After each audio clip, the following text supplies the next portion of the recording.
చదువుతున్నాను. రామలింగడు. ఒకరోజు తెనాలి రామలింగడు రాజమందిరానికి వెళ్తున్నాడు. అదే సమయంలో ఒక వ్యక్తి ఒక పెద్ద పళ్ళెంలో పెద్ద పెద్ద మామిడి పళ్ళను ఒక ఉత్తరాన్ని తీసుకుని రాజమందిరం వైపు వెళ్తున్నాడు. మామిడి పండ్లు చాలా తీయగా ఉండడంతో రామలింగడు వాటిని తినాలనుకున్నాడు. వెంటనే ఆ వ్యక్తితో రాజమందిరానికి వెళ్ళాడు. పళ్ళు చాలా తీయగా ఉండడంతో తినాలనుకున్నాడు. వెంటనే ఆ వ్యక్తితో రాజమందిరానికి వెళ్ళాడు. రాజమందిరానికి వెళ్ళిన ఆ వ్యక్తి రాజంతో, రాజా వీటిని పక్క రాజాలోనే రాజు పంపించాలి. అక్కడ శక్తి వెళ్ళిపోయాడు.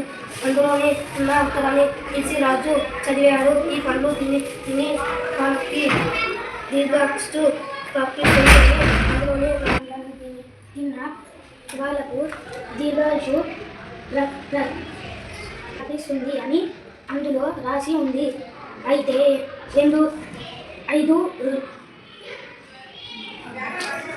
ఉన్న మామిడి పళ్ళను చూసి రామలింగానికి బాగా నోరు ఊరింది. వెంటనే అందులో నుంచి ఒక మామిడి పండు తీసి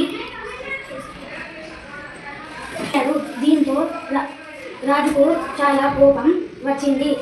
ఏమిటి, నా కోసం పంపించిన మామిడి పళ్ళను నువ్వు తింటావా? పైగా నా అనుమతి కూడా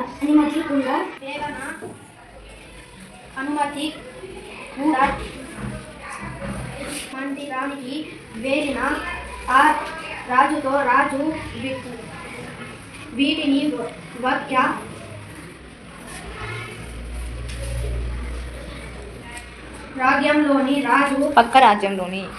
రాజ్యంలోని రాజు పంపించారు అని చెప్పి వాటిని ఒకరోజు తెనాలి రాజు మందిరానికి వెళ్తున్నాడు. అదే సమయంలో ఒక వ్యక్తి ఒక పేద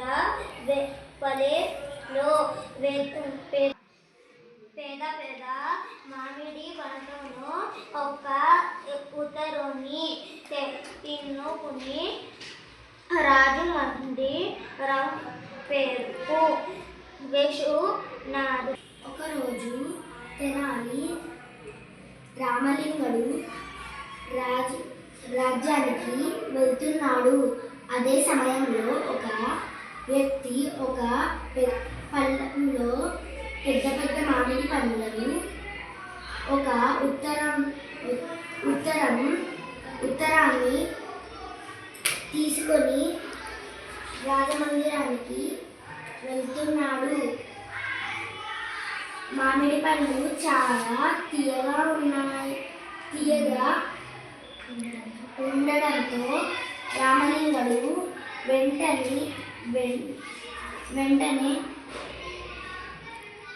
వాటిని తినాలనుకున్నాడు. వెంటనే ఆ వ్యక్తి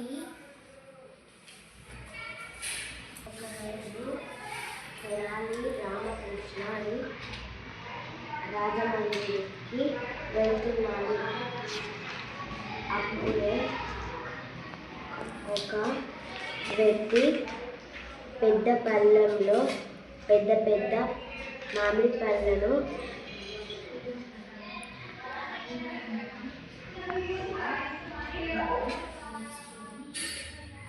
తీసుకొని వెళ్తున్నాడు. ఒకరోజు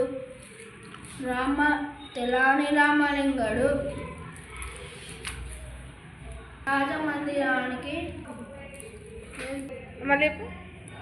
వెళ్తున్నాడు. అతను సమయంలో